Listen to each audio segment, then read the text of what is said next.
Greetings, everyone. Bonjour. Konnichiwa. G'day. How you going?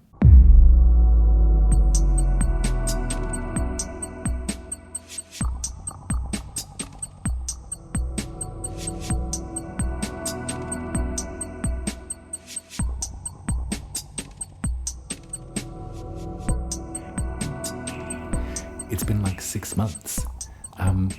Welcome to my channel. This is Uma Ruby Tarot, and welcome to your reading for the Taurus new moon coming up very, very soon on the 28th of this month, on Monday at 5:31 a.m. if you're in the Southern Hemisphere with me. To all of my subscribers, I want to just acknowledge that I've been away for a long time. I haven't been here or able to give horoscopes for about 6 months now. I think the last time that I probably saw you was an eclipse. It was back in Aries, back in October of last year. I won't go into it right now, but if you're interested, I have written about my experience since then. It's on my blog, so you can go to the Glory Box tab and check it out. But long story short, I ended up with Bell's palsy on one side of my face, so I couldn't move. I couldn't speak properly. I couldn't close my eye. I couldn't eat properly, and it was kind of hilarious in the end. It started off really scary. For a split second, I thought that I was in trouble. But then through going to see the doctor and being cared for by people that I really, really love and people that really do support me in this life, I slowly but surely got better and better and better as time went on. I don't know if you've heard of Bell's palsy before. It's pretty strange. It's not like numbness, because you can feel everything with your finger. You can feel the sensations of touch, but you can't move anything, try as you might. So it kind of almost feels like you're a bit sort of trapped inside of your own psyche in some way. It's a neurological disorder, so it's got a lot to do with the facial nerve connected to the brain, and with inflammation, it stops working. And what I found was, as each tiny little sensation arrived over a course of about a month and a bit, when it arrived back, I was really grateful, and I didn't think that gratitude would be something that I'd be feeling at a time like this. I thought it would be much sort of trickier, but that's all it was. And as each little tendril started to reactivate, so did my life. I've never been more grateful to be alive and to be supported by all of you wonderful folks that have watched me for 3 years now. I feel so grateful that this is the work that I've chosen for this time of my life.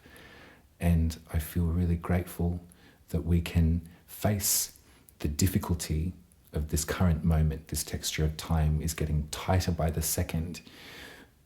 But we're here together. We're not licked yet. And we're reactivated. If I close my eyes and one goes bloop, bloop, ignore it. I'm still on the mend. And sometimes it's maybe less expressive on that side, but that doesn't matter. You know what's going on. You're with me. And I'm back.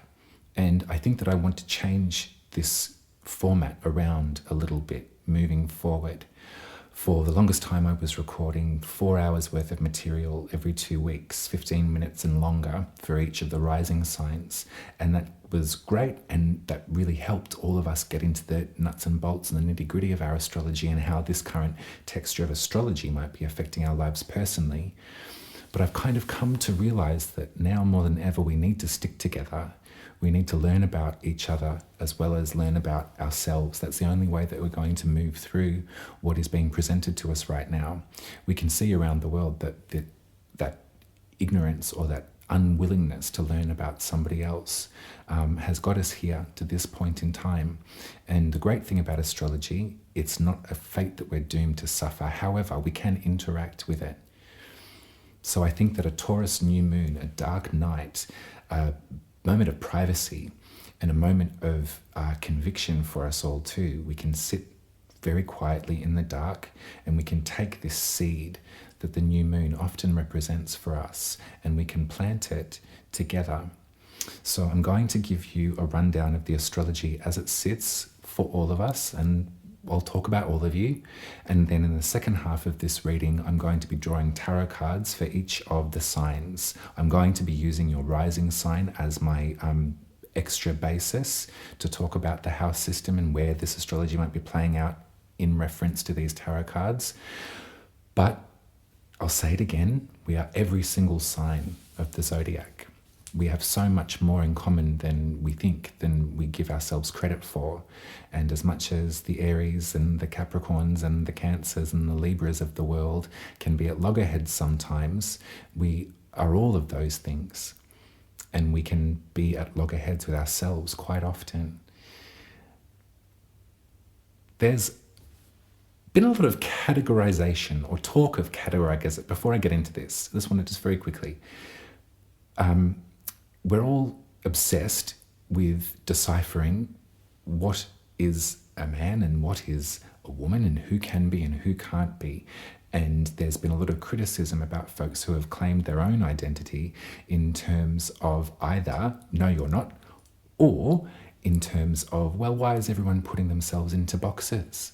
Aren't we supposed to just be an individual? That's some of the language that I've been hearing quite a lot, thanks to the Wicked Witch of the West and her cohorts. However, thinking about our astrology and thinking about the maybe some of the mild criticism that can be attached to astrology too, and the way that people can diss it a bit, and they say, well, I just don't understand how there's only 12 versions of a person and we're all got to be one of them. Exactly. We're not. We are every sign. Your rising sign is such a huge part about your motivation for this life, where you're moving towards and what your soul is crying out for. Your sun sign is the brightness part of you, your personality.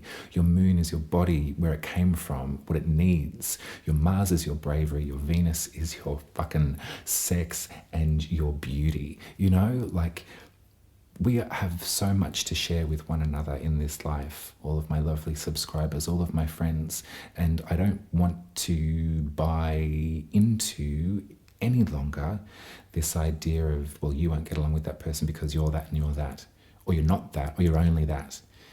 So when we get into the tarot, you listen to whatever one you want. You can listen to them all. You can listen to 3, you can listen to 1. If you're really set on that's your identity, that's your star sign, that's fine too. But give yourself some wiggle room to explore some more. The more you learn about other people, the more you can learn about yourself. That's what I've really come to understand. So that's my little introduction. Welcome to this new format. This is my beautiful blackboard that I made over my break. It spins, and so I can look and I can see what sign is playing out in what house, which I really love. And I'm just going to begin now with a couple of deep breaths. I think I need them, and I think that you might need them too. So breathe with me, if you will. Close your eyes, get comfortable. Think about the bull, think about Taurus, and breathe in and breathe out.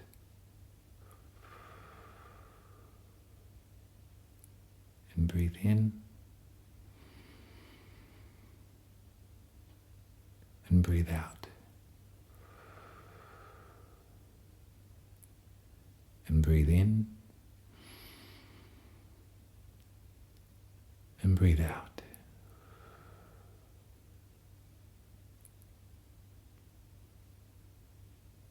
Taurus is the lover of Mother Nature. All of the earth signs really work well with practicality and with real life and what's here right in front of us. It's Taurus that can see what's in front of us that perhaps some other people can't.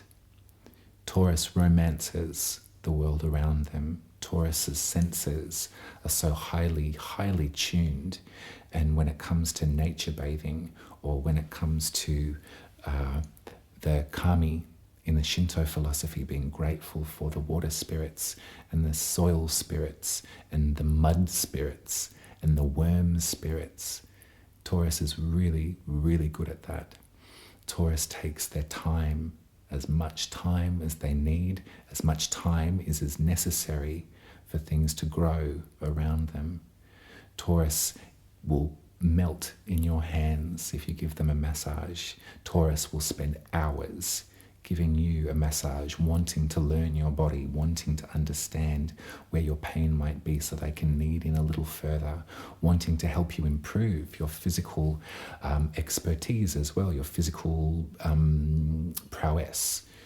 Taurus loves nature, loves real life, loves what's right in front of them. And so if we can all step into that Taurian outfit for this reading and for this new moon, I think that will be really helpful for everyone. Taurus is a fixed earth sign, and so perhaps there might be a little bit of immovability sometimes in terms of their outlook on the world. And I don't hold it against them. I think that they've got a lot to give us and a lot to say. However, Taurus, in that moment of massaging and feeling and touching and tickling, Taurus then forgets their practical nature a little bit and can seep out into the wider expanses. Now, this new moon, the sun and the moon, I've got them here on my board. They're coming together at 7 degrees of Taurus. And usually, as I said, a new moon is an evening to sow a seed, is to make a wish. I think that we're going to be working a lot with this kind of cultivation idea with this new moon. Whatever we decide upon, whatever we put into our consciousness at this time, we know it might take a little bit of time to grow, and that's okay. Now, looking at the other astrology, normally this would be fertile, abundant, beautiful, languid. It'd be an invitation to sort of journal with your quill and your naked lover in the bed, drawing their physique, all of that stuff. Still do all of that, please. I beg you. I just will make mention that there is a square occurring between Pluto, who's in Aquarius, and Mars, who has just re-entered into Leo. So there's a fixed square happening here. And with that fixity between these signs, we know that sort of stubborn nature can occur. We know that Pluto is just beginning its journey through Aquarius, so we can perhaps guess what that might look like moving forward, but let's not guess too haphazardly. I've really reeled back from a lot of my astrological intake because I have recognized that there is a lot of people working in this field that just want to predict the worst, and at all costs they want to be the one that said it first that we're all doomed and we're heading into oblivion. And that's really, really, really, really irresponsible as far as I'm concerned. However, we do know that Pluto is decimating, clearing the ground in order for new, fertile, abundant growth to come in underneath it, just like after a bushfire. We know that Mars has been wading through the slop in Cancer, a place where they're very out of step, and they've been retrograde for most of this year. They only just stationed direct in February and have just entered back into Leo, where their journey of retrograde began last year. So Mars in a fire sign is going to be okay, but there is going to be a bit of a score to settle, I think, with Mars. There's been things in us, perhaps, that we have been feeling ineffective in our approach. We've been feeling unable to say what we really wanted to say, or we have sort of said it but forgot other bits that we wanted to say too. This new moon, because it's in relationship with our body, the moon always speaks to our physical self. It feels like a bit of an eruption. We probably will recognize that in people around us. That might be something to contend with too. But I don't want it to get in the way of this trip to the garden that we're having with Taurus, that we're having with this new moon. I don't want it to get in the way of this seed that we're all planting together. So hold it and put it in the earth. Allow that brittle feeling from outside to exist. It can exist as you spend time in your own garden, as you spend time tilling the soil, turning it over, as you spend time being grateful for the smell of the dirt and the smell of the rain. All of that horror can exist at the same time as you do this. You don't have to always be focused on the outer and feel it closing in on you. This is the power that we all have, that we can take our moment. So much has happened since last I saw you, and there's so much that we could talk about, and there's so much that I want to help with. I also understand the feeling of helplessness, and I understand the feeling of fear very personally. I've spent a lot of my life in fear, and I'm not saying that I'm completely fear-free now, but I am saying that I'm grateful for this second, and then this second, and then this second. Now, in the way that I read the astrology, we know that there's a tarot card for every moment. At 7 degrees of Taurus, we are back at the 5 of Pentacles. We know this card really well in our work together and in our lives very privately and personally.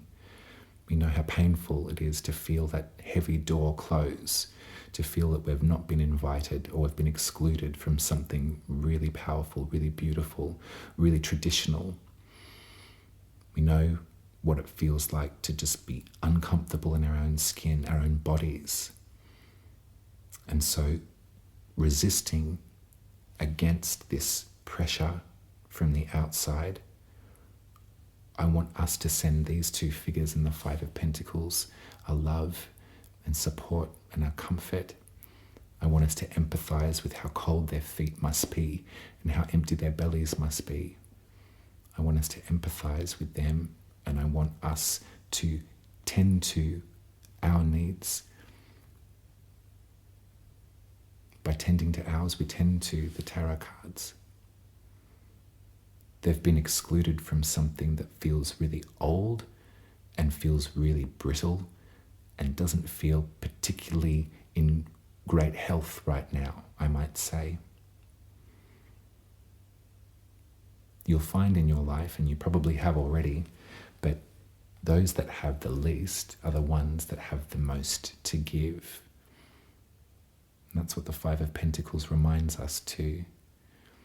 If you've been told no, if you've been told get out, you're not this, you're not good enough, I want you to hold all of that and then let it go at this new moon.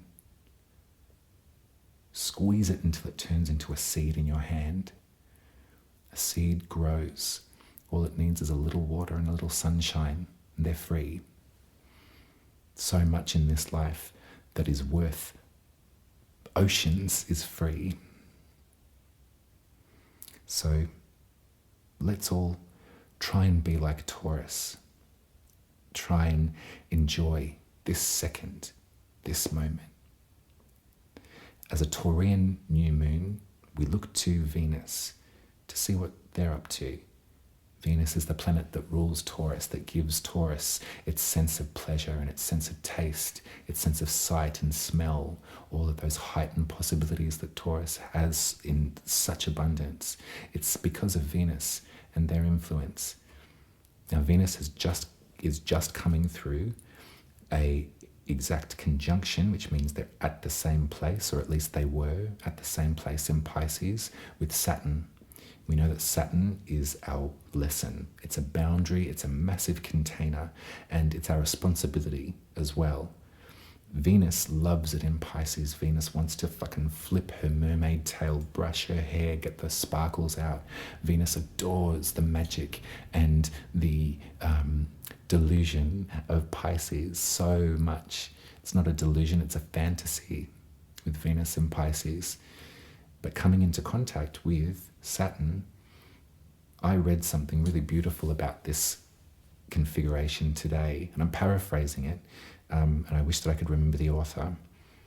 But there was something that they were saying that was about a recommitment of our vows in this life.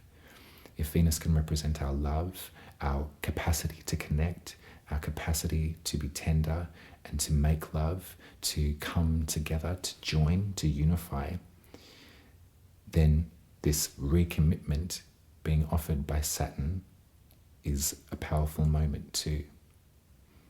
So think about all of the things that you can recommit to. Think about your joy.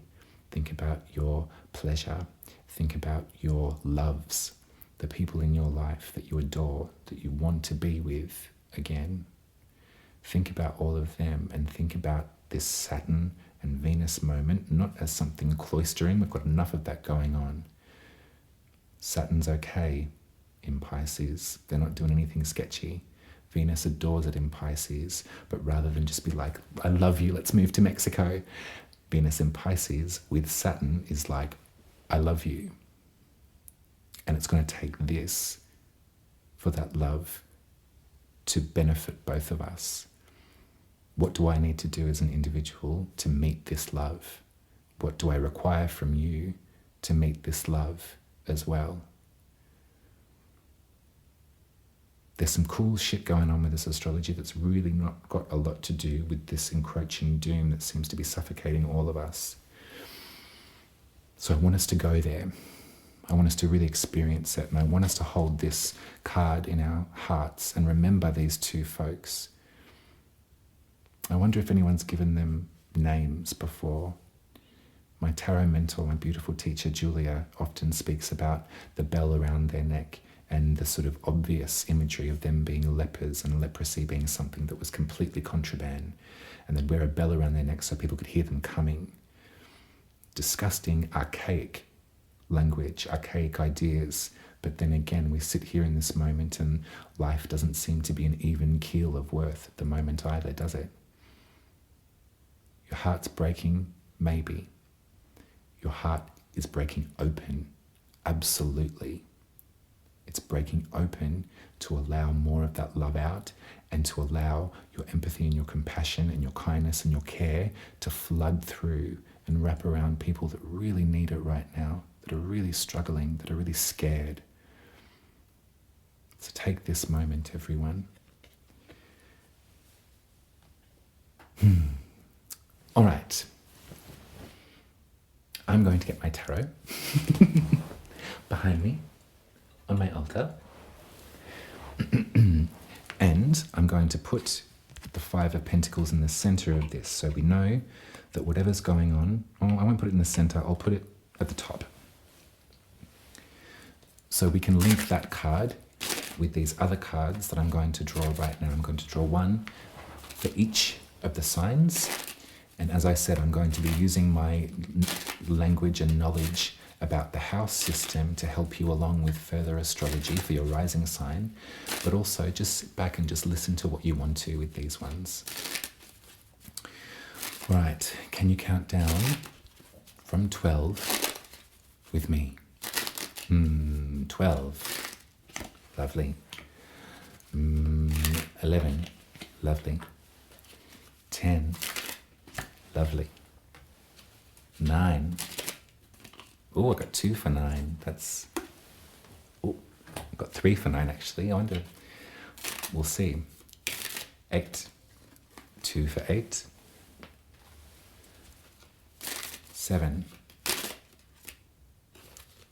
I got 3 for 7. I wonder if this system is working. We'll see. 6. 1 for 6. 5. 3 for 5. All right, this is getting out of hand. 4. 2 for 4. 3. 1 for 3. 2. 1 for 2. 1.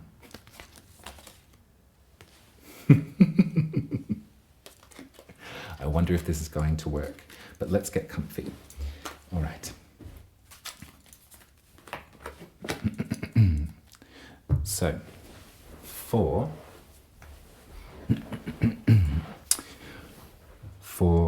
Taurus rising. So Taurus, this new moon's happening in your first house if you're a Taurus rising, and this seed, I want it to be some kind of commitment to yourself.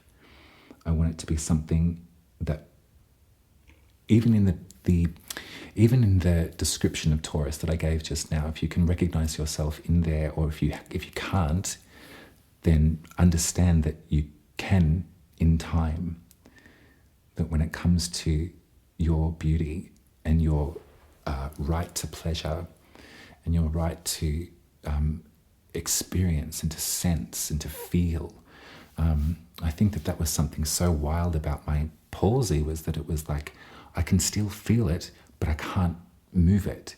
But then I realized, wow, I haven't been able to feel my body for ages. For the last months, I've been so here that my body just began to numb out. Hopefully at this new moon, that is going to be your modus operandi. You're going to be like, I need to think about myself for a little tiny bit, and I also need to get my friggin' senses back. So let's see what tarot card you got.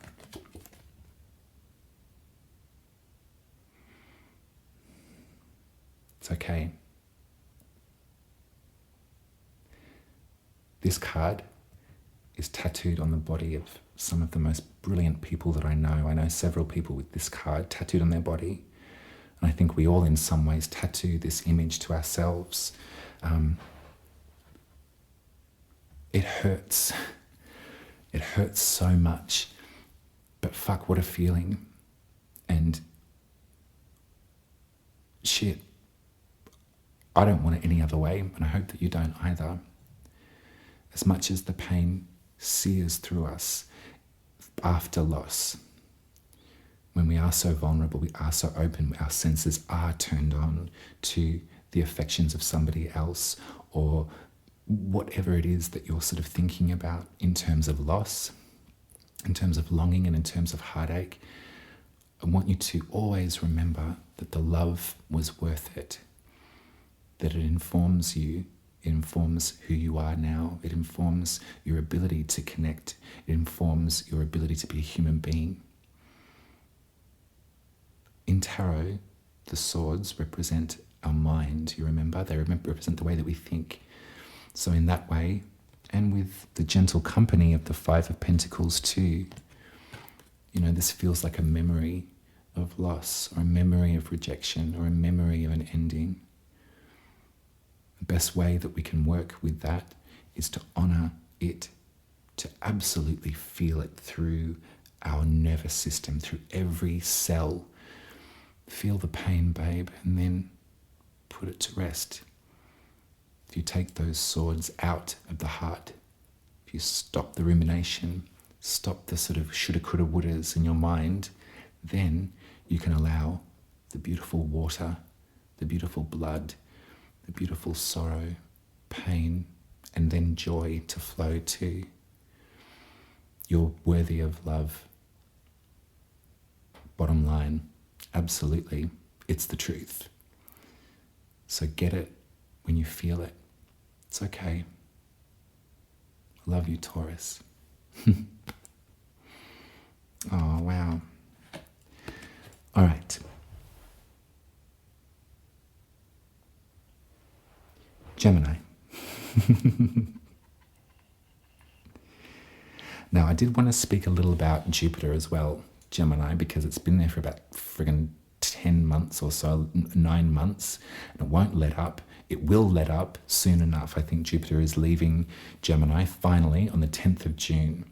We know that Jupiter in Gemini is really out of step. They're not at home. They're not at the home base. They'd much prefer to be in Sagittarius or in Pisces. So opposite to where they love to be, they can sort of act out, maybe not do their best work.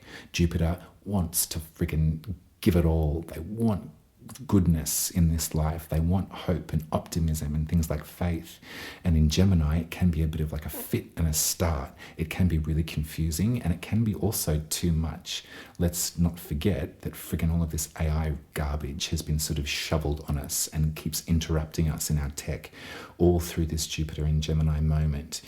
Gemini being, you know, the great conversation of the twins in our mind and with each other, information sharing. Too much of a good thing is absolutely too much of a good thing when it comes to telecommunications, I might say. However, that's going to sort of shift, and then Jupiter will move into Cancer, and we're going to all get a big whack of friggin' empathy right in the puss, which means face in the 1930s. Let's look at your tarot. Wow. First session back, everyone. Welcome. It is my style. This card's been really personal for me, Gemini. Really, since October and moving forward. This card has been a major theme of my life since October.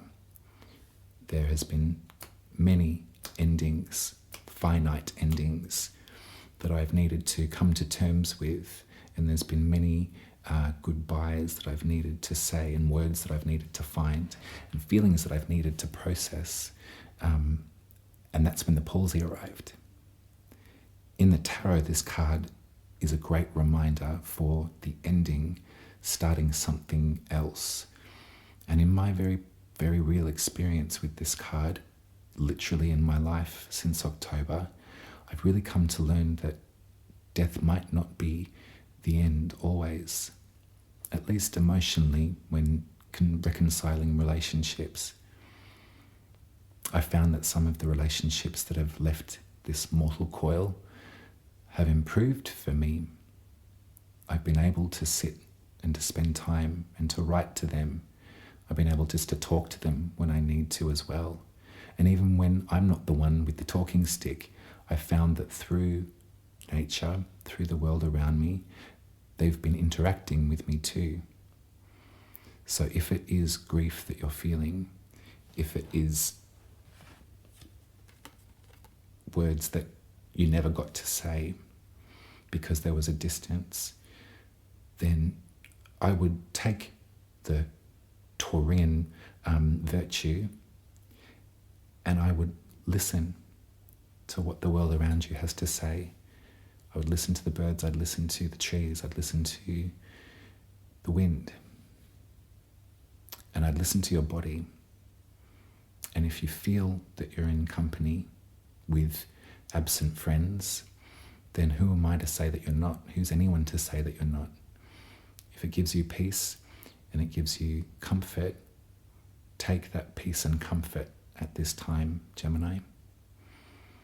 Looking at your birth chart, Taurus rules the 12th house if you're a Gemini rising, which is our unconscious chamber. It's very, very, very private, very, very deep. It's the house of pre-birth, where you were before you arrived into this world, into this consciousness. Where you arrived, where are they going? None of us know for sure what life is after it's over. If we come back, then as what in this dimension? Who knows? It's not really for us to sort of get to the bottom of, because our life in this physical body is worth living now. And if visitors from those that you miss give you comfort, then be comforted by it. That's Gemini. Shit, 3 of Swords and Death. What could be next? All right. So this is Cancer.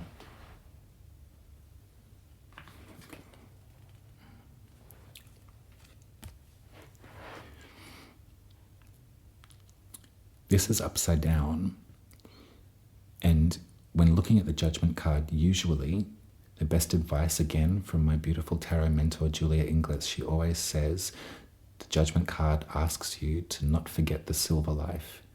When all is said and done, and when we personally do come to the very end of our life, and from witnessing folks that have come to the end of their turn, and listening to palliative care nurses and listening to people that do deal with people wrapping up their lives, no one really sort of says to themselves or says to the nurses or says to the people around them, I was an emperor, I was king, I was so powerful. They all say, I was loved, and I was kind, and I was magical. Your life is nowhere near over, Cancer rising. You've got so much more to give. And this moment may have been really relevant and really obvious for you in your life. And it may have got you thinking about how you've been spending your time, or what you have to leave behind, or what, when you all chalk it up, does it all mean? And judgment in reverse is like, well, you tell me, because I don't know, because it's not over yet for you. I want you to use this Taurus new moon, and if you're a Cancer rising, this is going to be your 11th house. So this is going to be your sense of your humanity, your place in the grander scale of things, the grander group, your humanitarian spirit. That's a beautiful place to sow a seed.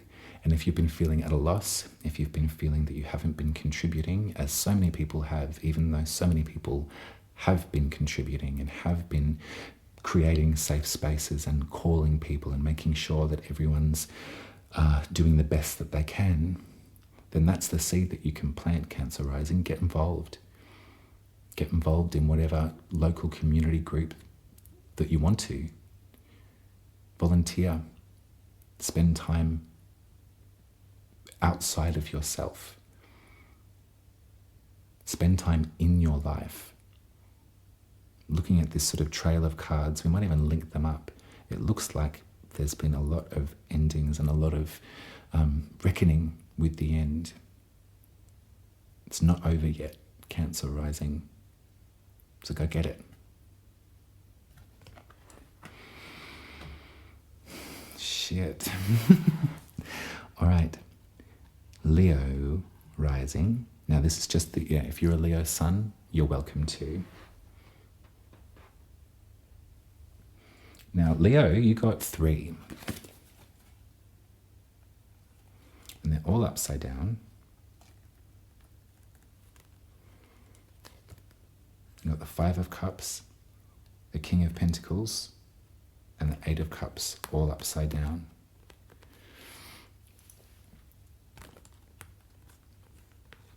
The King is in the center. And looking at your birth chart, Taurus is the 10th house, which is your most public-facing self. It's your visibility. It's you up there in the world, all eyes on you. A seed there is really hopeful. That's a really lovely place to sort of have a fresh page to begin again.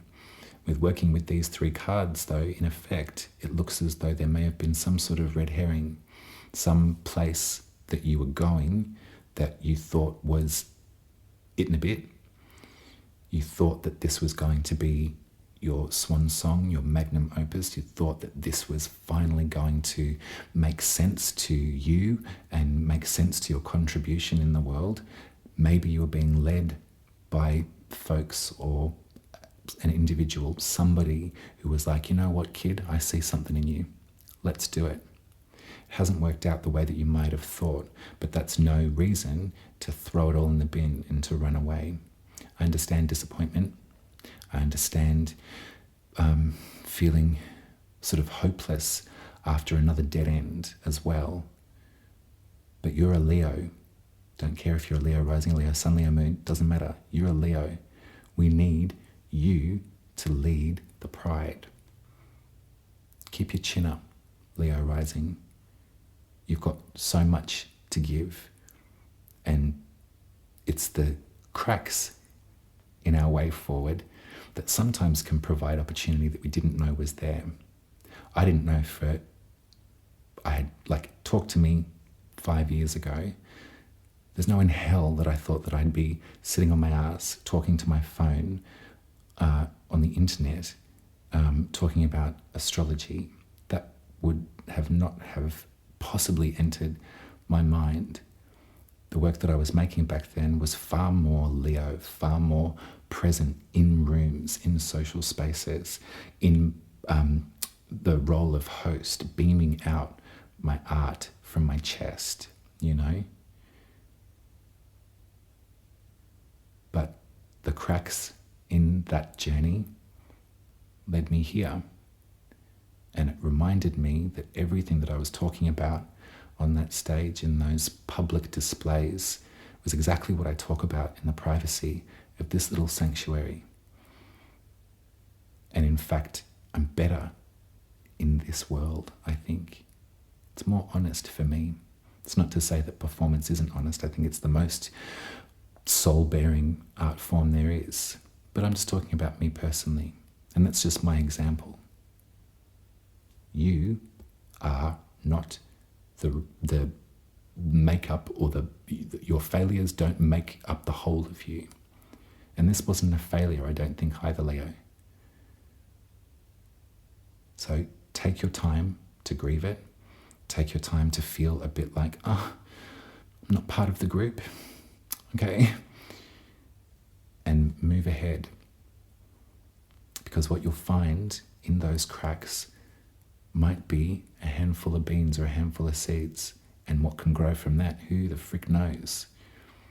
Keep trying, keep going, keep working together too. A lion needs their pride. You need your group. They'll find you if you can't find them.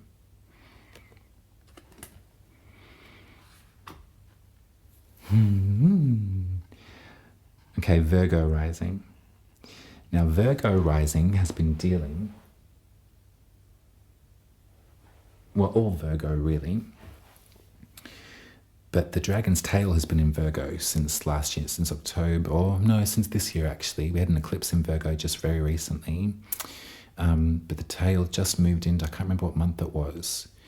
And when thinking about the dragon's tail, it's sort of like the kind of crunchier, harder, more reluctant part of eclipses. Wherever the dragon's head is, there's that sort of hunger and that insatiability. Think about the jaws of a dragon, chasing the dragon.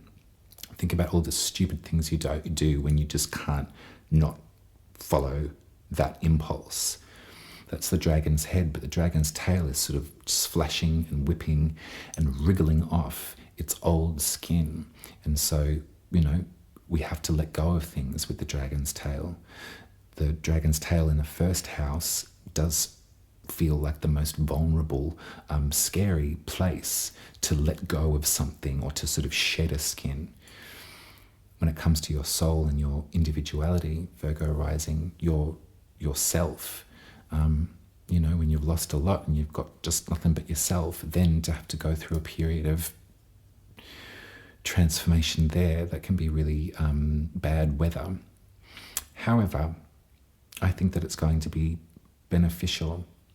Maybe you can speak to your Libra friends and ask them how they've been feeling for the past 20 months or so. What did they have to let go of or set down or morph as they were going through their metamorphosis, their shedding cycle with the dragon? Let's look at these cards too.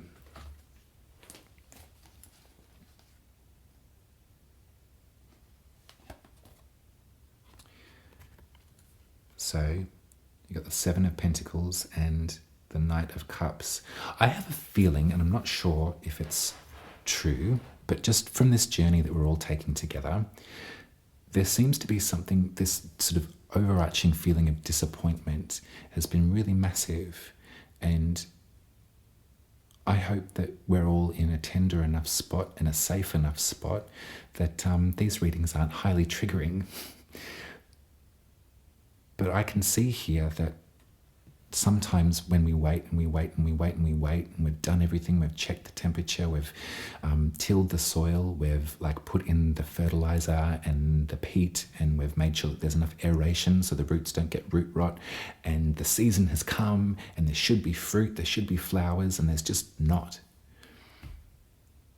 And we feel that we've spent all of this time in preparation, diligently doing the right thing too, like a Virgo does, doing it by the book.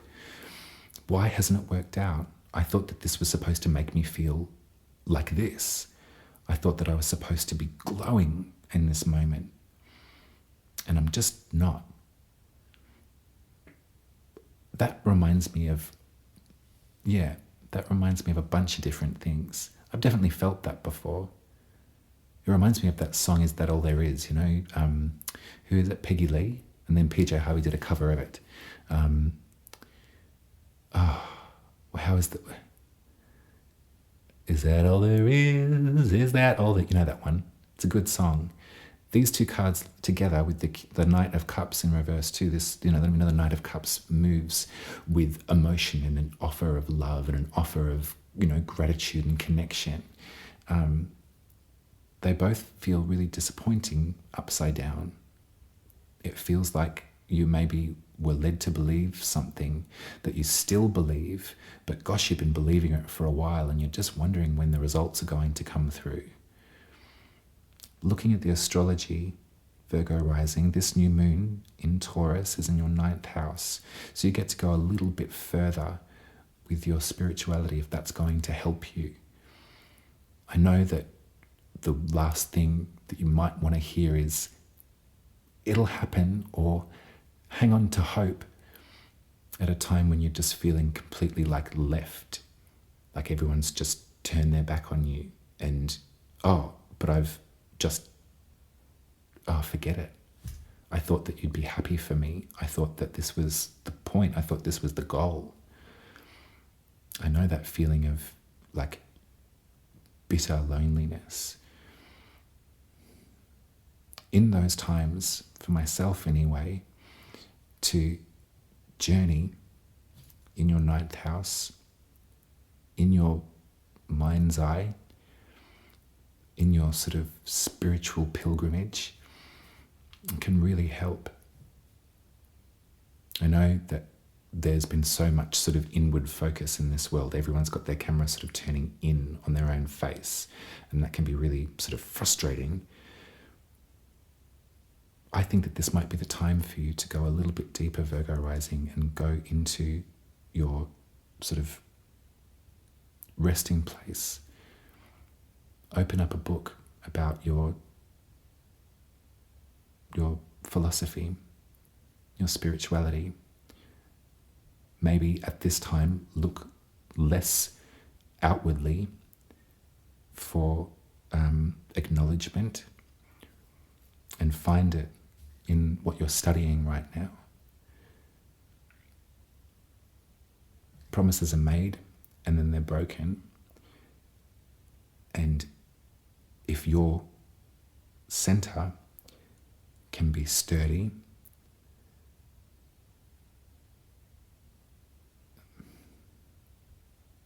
it's hard as well, because that's easy advice, go inward, see it, believe it, achieve it, babe, it's only you that matters. Doesn't make the disappointment stop always. So maybe feel that disappointment, Virgo, and find soothing from your magic, from your spirit guides, from your philosophies, rather than from your supposed comrades. That one was a bit muddy and a bit blue too. What else do we have? So Libra is next.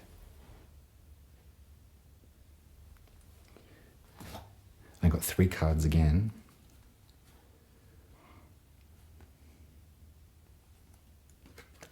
And I like these 3 cards for you, Libra, because all that talk about the dragon, which Virgo is currently going through. So if you know a Virgo rising, Libra rising, then you might want to tend to some of their vulnerability.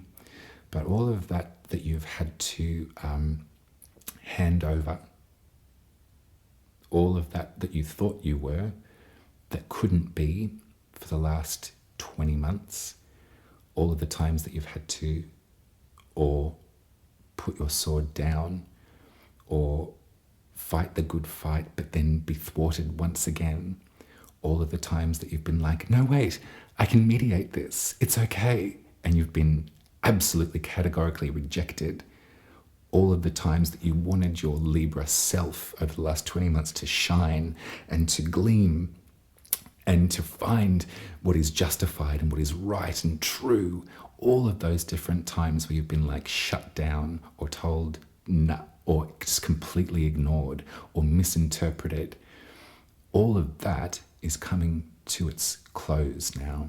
The dragon has left your sign, Libra rising. That tail has shed its skin. So right now you're feeling kind of a bit newborn.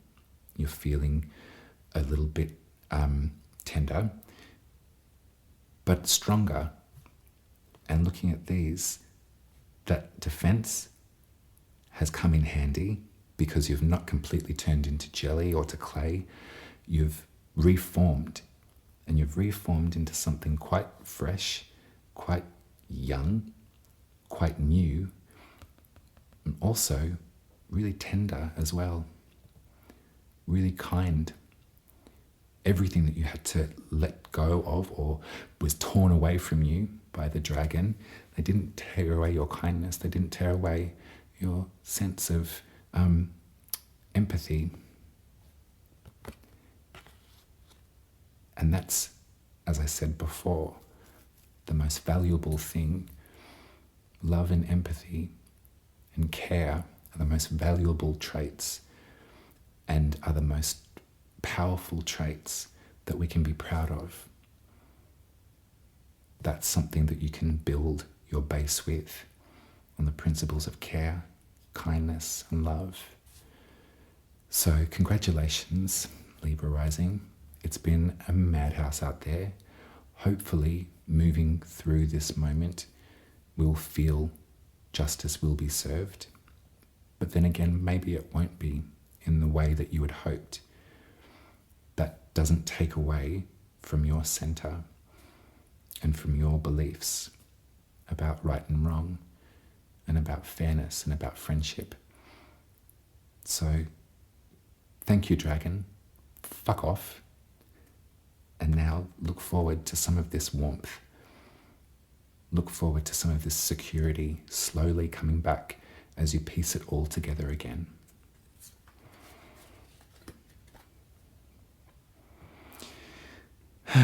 Scorpio.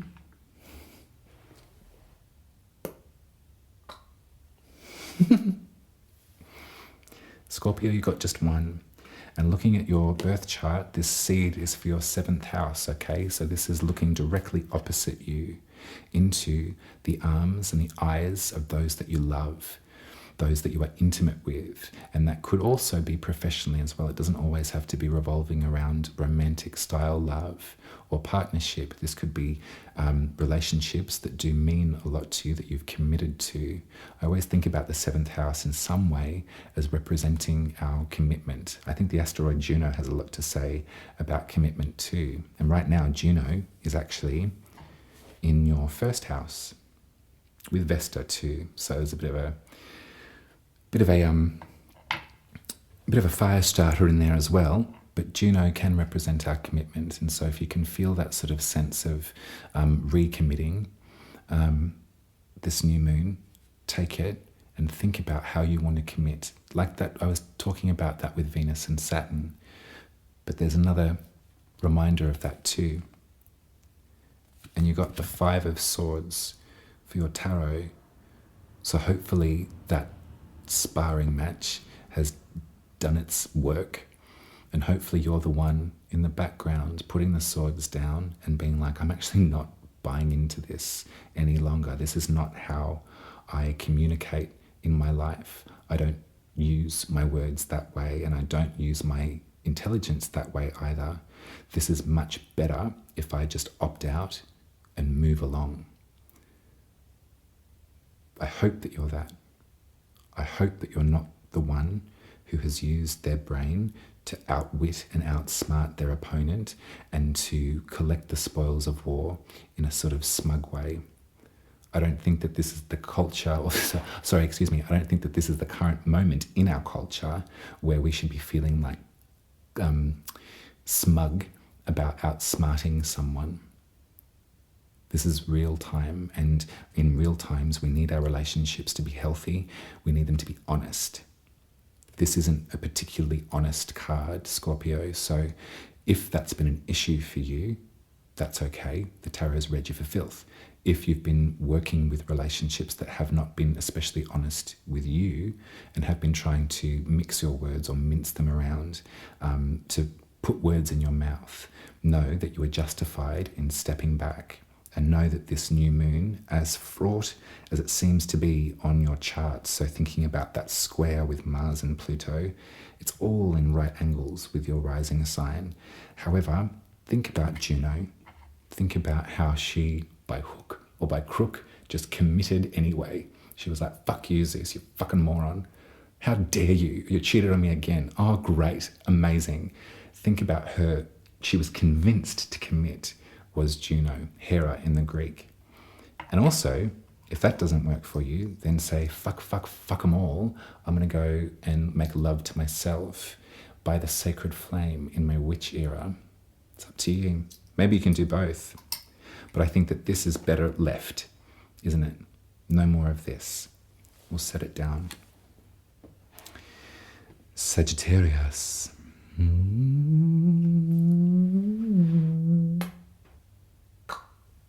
Hello, Sagittarius. So, on your birth chart, Taurus is the 6th house, which is kind of not the most glamorous of houses. It's a place where we have to show up. It's a place where we really need to commit to our rhythm as opposed to our love and relationships, but we actually have to repeat and repeat and repeat. Maybe not such a glamorous place. However, I will say from my own, again, personal experience, committing to your physical body takes fucking grit if you've not been out of step, but it's amazing what one gets addicted to just by repetition.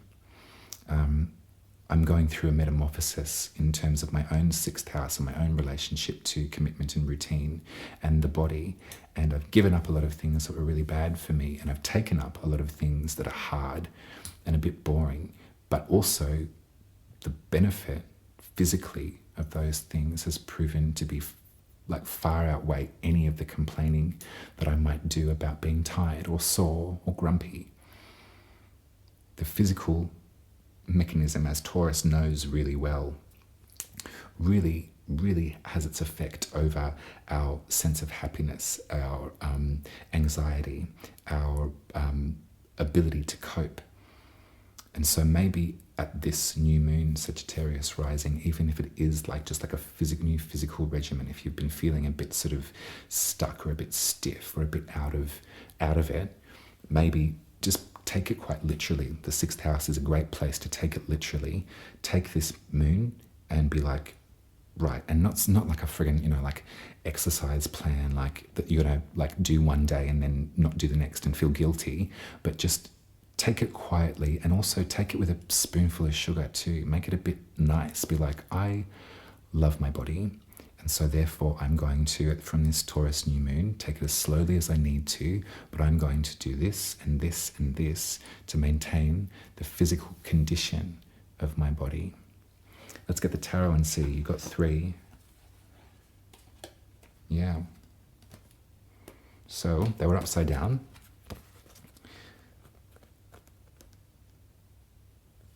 And the 8 of Wands upside down looks to me like sluggishness. The 3 of Wands upside down looks to me like listless, like not really knowing where to go or not really wanting to go anywhere.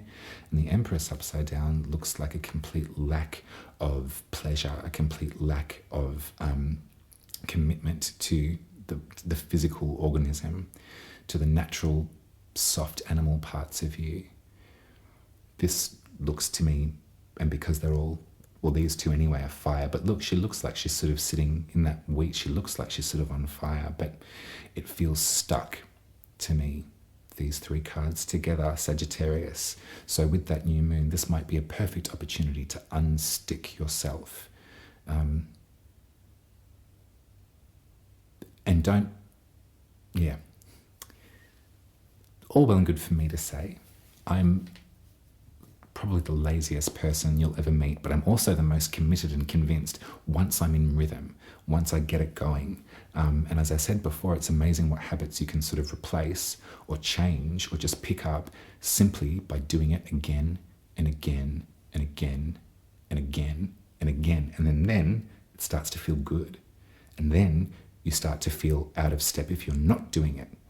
You start to feel that you can't do without it. So practical, not as maybe glamorous as some of the other readings, Sagittarius, but I think in the long run, and especially with what's going on, what's occurring in the world at large, this might be the perfect time to step out of here into the body. You don't need to, run a fucking marathon or like enter the Tour de France or anything like that, but go for a run. Drop and give me 20, start there, and then see how the circulation thanks you. And it's like, oh, more of that, please. That'd be awesome. That's you, Sagittarius. All right, Capricorn. What's going on, Capricorn? So Taurus is your 5th house. It's your creative expression. It's your pleasure. It's how you make love for love's sake, how you enjoy the parts of your body just that have no consequence, that are just for the sheer fun of it. It's where you draw, it's where you sing, it's where you dance, not to impress anyone, but just to do it because it feels really good. It's where you express yourself. And I know that that's difficult for you to do, Capricorn, without monetizing it in some capacity, but hear me out.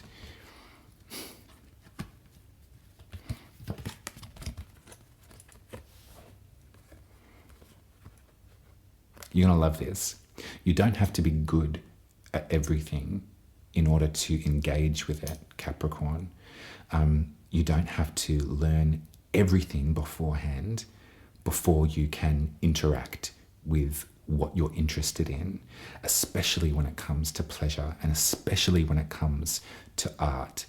You don't have to master it and have it all pre-written before you engage. And that's easy for me to say because, as some of you know, I am a Capricorn sun. And so it's near impossible for me sometimes to start because I need to get it all checked on my list that I've got it, that I'm doing the right thing and I'm not going to make a fool of myself. That's part of me. My Capricorn sun is very bright. I'm lucky I'm a Pisces rising because that often takes precedence in the moment, in the flow. I don't know if you've heard that expression before, Capricorn, but a lot of people speak about it. A lot of musicians in different sports people speak about it. Lots of people that find their flow, and that's a space of like rehearsing, getting it right, stepping out into the proverbial stage or court, forgetting all of that and finding the flow and finding that slow motion space where everything just starts to occur. Now that's in professional land, or that's in sort of, practice land, isn't it? That's people that sort of take their craft very, very seriously. You love that. I'm not talking about that for you. This is the 5th house. This is like making shit up. This is like fucking and laughing and farting while you're fucking, or this is like painting with your fingers. This is like cooking and burning whatever it is that you're cooking and like eating it anyway. This is joy. This is messy. So I want this new moon for you after, whatever you're going through now with like doing your thing and like getting it all done and trying to get it perfect. This is actually a great exercise for me because I don't know how messy this format is going to be, and I wonder if it'll even see the light of day. However, get in there, get your hands dirty at this one, Capricorn rising. Life is supposed to be fun, and fun happens when you make a mistake and you get it wrong. And also, you know what happens too? You learn and you improve unconsciously. I defy anyone to critique a child's drawings, and I hope none of you do. We don't, because we look at their drawings and we think, shit, this is amazing, and you've had such a great time doing it. And you know what? Through this mess, it's actually beautiful. So harness in on that. I know that Saturn is your guiding light and you want, that container and the rhythm and sort of the rehearsal room, but also Venus is with Saturn right now, or they've just met. So find the pleasure in it. That's what I want you to do with this new moon, Capricorn, and nothing else. I want you to have sex with someone that you really love and you think is really funny. I want you to make a recipe that you've never made before and screw it up. Or I want you to sing, I want you to dance if that's something that you just don't do. Or if it's something that you do and you haven't done in ages. Do all of that. That's you, Capricorn. All right, Aquarius. Now, Aquarius, you've got Pluto in your first house, and this is going to be a thing for 20 years. If you're an Aquarius sun too, we're going to really keep in contact, I think. Something happens when Pluto meets up with the sun. I know Pluto met up with my Capricorn sun 4 years ago, and it was massive. Pluto, as I said before, burns it all, destroys, dredges things up that were hidden or buried for a long time. It's incredibly raw and it's incredibly powerful. Also in Aquarius right now is Pallas Athena. She was born from the head of Zeus. She was born as a full-grown adult. She didn't really feel that she had a childhood. She sort of felt that she was covered in armor and ready to go into battle. So two very sincere and very real energies are in your first house right now, Aquarius. And looking at this moon with this square occurring, it feels pretty kind of tight and pretty pivotal at the moment. That sort of push and pull between Mars, the fire in your 7th house, and this sort of rebirth energy in your first. People might, in your relationships, might be finding it difficult to communicate with you because you're not who you were before, or you're not making sense the way that you used to, or you don't normally do that. You don't normally say that. That feels pretty huge and pretty difficult. This new moon is in your 4th house. This is your private sanctuary. This has got maybe less to do with where you came from. I tend to look at the IC, the under the earth point for your ancestry. The 4th house is the 4 walls that you're building for yourself. And if you need those 4 walls, that container, in order to keep this evolution flowing for you personally, then do it. If the heat is on in your relationships, acknowledge Mars. Don't get into fights that you don't need to, Aquarius, but also don't sell yourself short and don't give away your new principles because you're not behaving in a way that's palatable for those around you, or a way that they've grown accustomed. Use this. Sit with this woman for a while. She's in every single one of us, at the base, the very base of our body. She sits really quietly too. And there's a lot of noise around the High Priestess. Everyone really wants a piece of that. Everyone wants to be a little bit like the High Priestess, don't they? They probably see the High Priestess in you really vividly, maybe at the moment. And they're sort of either repelled by your change, or they want what you've got.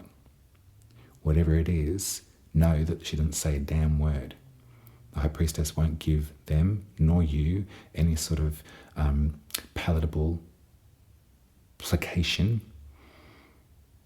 They know every answer, preempt every question, but they sit at the base. Sometimes they sort of sit in the gut too. And that's the place that speaks to us. Our mind is always talking, always, blah, blah, blah, blah. Our gut has a subtler sort of timbre, and it's because the High Priestess is in there. Maybe she's just breathing.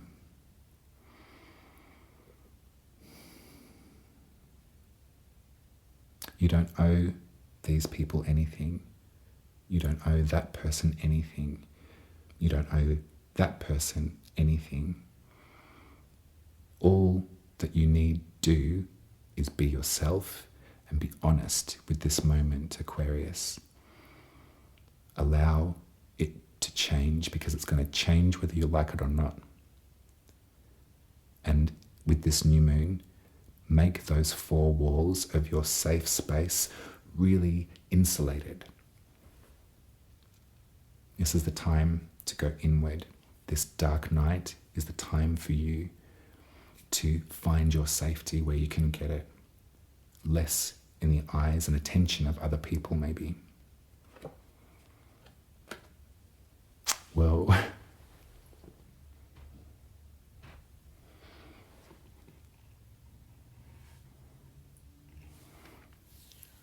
okay, Pisces.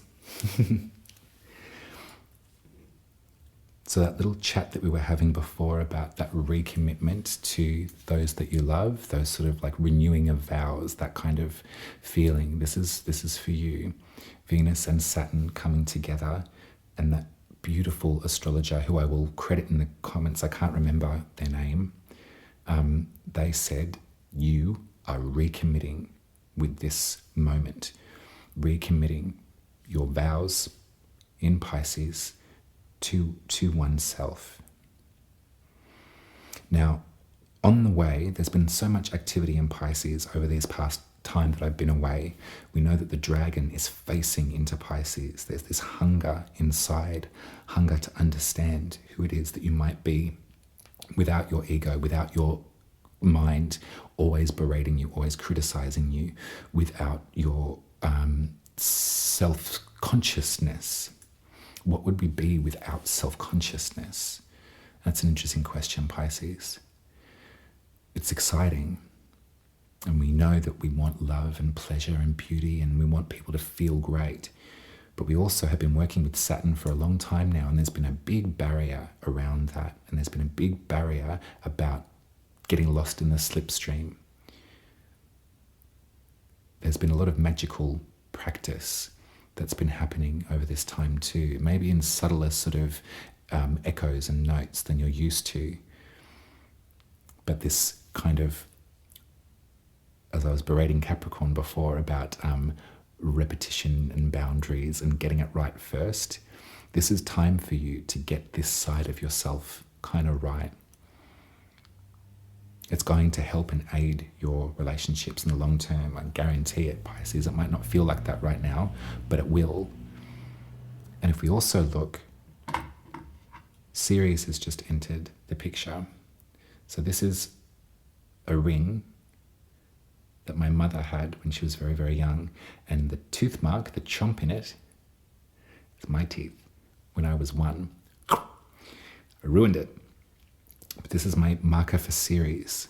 Ceres goes down to retrieve what was taken from her. Ceres is the grand protector, the grand feeder, the grand nurturer. I suspect that you're coming back into versions of yourself, Pisces, that have been lost for some time. Even in the simplest of steps, the simplest of changing habits, changing routines, getting out of the rut. You feel so much, but you can feel so much, you know what I mean? What are you feeling that is so much? And how can you feel some more of that fish rather than that fish?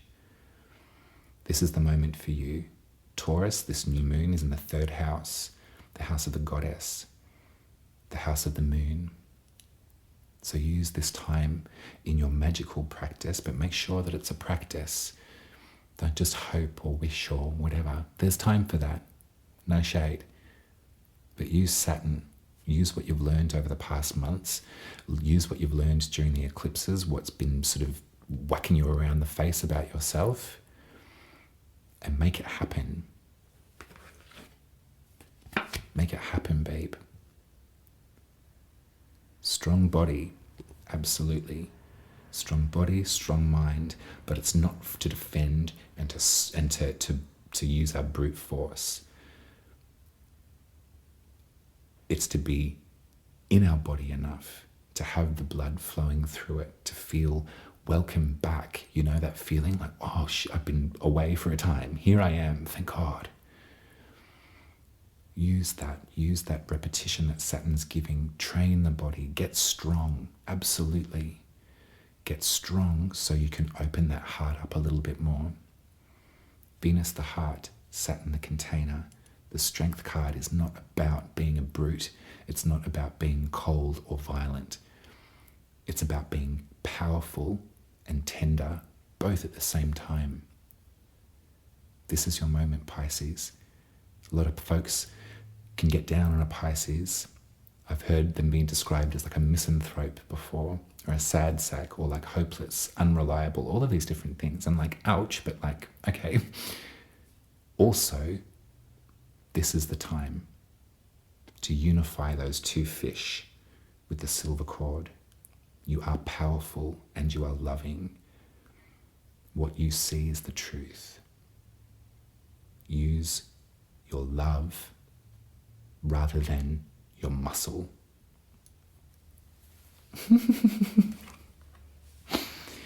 Get in touch with the goddess, Pisces. Any one of them, there's heaps.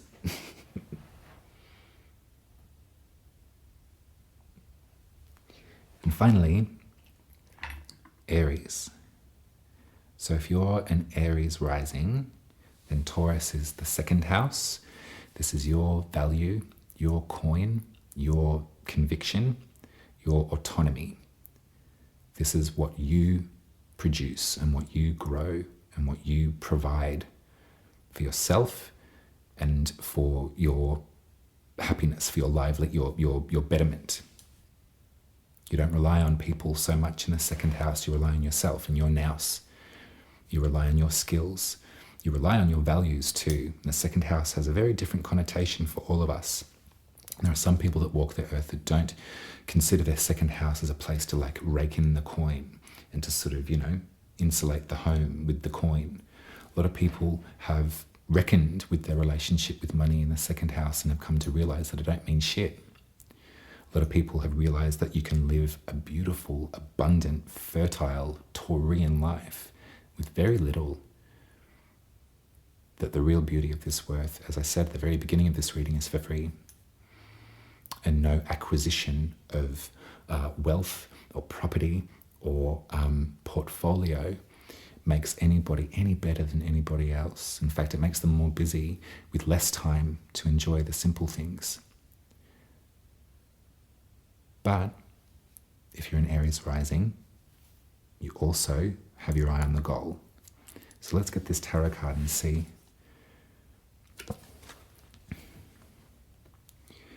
So you've had a big chat, Aries rising. You've had a big talk with someone very recently, and they've laid it out in front of you, the truth of the matter. They've been quite severe, but honest with that. You've been talking and you've been discussing the second house, maybe.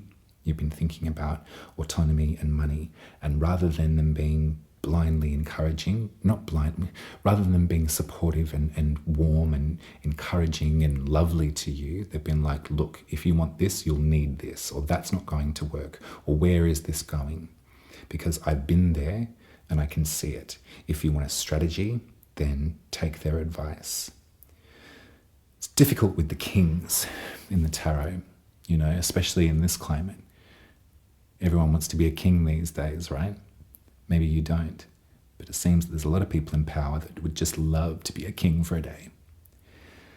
These are tarot kings, and so in that way, we can sort of trust them. We can trust their input. This person is very intellectual too, so this is not a meeting of, this is not an attack, this is an audience. What you're going to have to do, Aries rising, is really absorb what they've said to you about your coin, your independence, your autonomy, and you're going to have to reconcile in yourself your own outcome. You're going to have to reconcile the fact that, well, perhaps what they've said is true. However, that isn't to say that I am not capable of creating security in my second house. Perhaps this person can't see the beauty in your second house. They don't realize that you are quite happy with very little because you've got so much in abundance in your natural world, in your Taurian sensibility.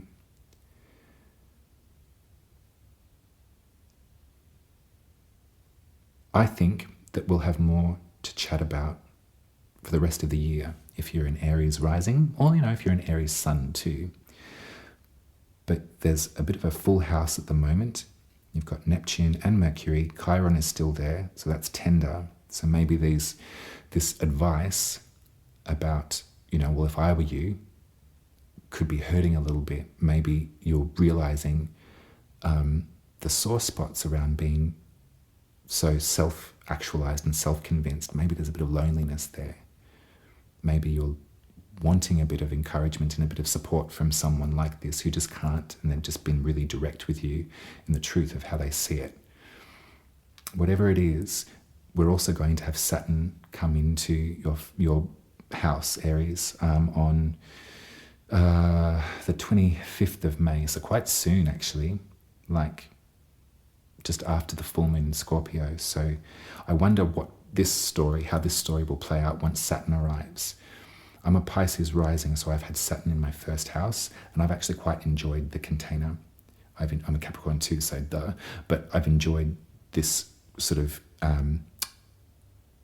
what's the word? Like, it's been time for me to prove my worth to myself. Working for yourself, you've only got yourself to answer to as well. You've got no boss to kick back against. Maybe that's what you've got going on here too, and you'd much prefer that because it's easier, because if you've got someone above you, you can be like, stick it to the man. But you actually have to answer to yourself. Maybe in some ways, I think that you've been given this advice, or you've had this kind of strict conversation with someone, but maybe there's a part of you inside there too that is sort of like, come on, let's do this thing. Let's actually create and find and maintain the safety. I think safety is entitled, we're all entitled to safety in the second house. Some of us don't have it, but I think that it should be a human right. At this juncture, this point in time, that's not the case. However, if you're working for yourself and if you're feathering your nest, if you're earning enough to get by, earning enough to express yourself, you've got my support. It's just a matter of this person's advice and this person's support and what they mean to you. It feels kind of big. So don't kick back and run away and have a tantrum. Listen as an adult to what they've said to you, and then reconcile that with your own values. There you go, Aries. And there you go, everyone. That's our zodiac. That's our new moon. That's what we've got to work with as a group. And these are the seeds. I hope for growth for you, and I hope for growth for me too. Thank you very much for being here with me, every single one of you. I really appreciate it. If you've listened to the whole thing, I doubt it goes for 2 hours now, put a tree in the comments. That would be really nice. I will be back with you on the 13th of May for the full moon in Scorpio. I promise. I'm going to commit to these readings for the rest of this year. I'm going to probably experiment with the format. So it might, if this worked for you, let me know. And if you have any suggestions on how you would like this to roll out, let me know too. I'm going to chop them up and put them on Instagram as I normally do, just this once, but I'm trying to probably get myself away from that platform.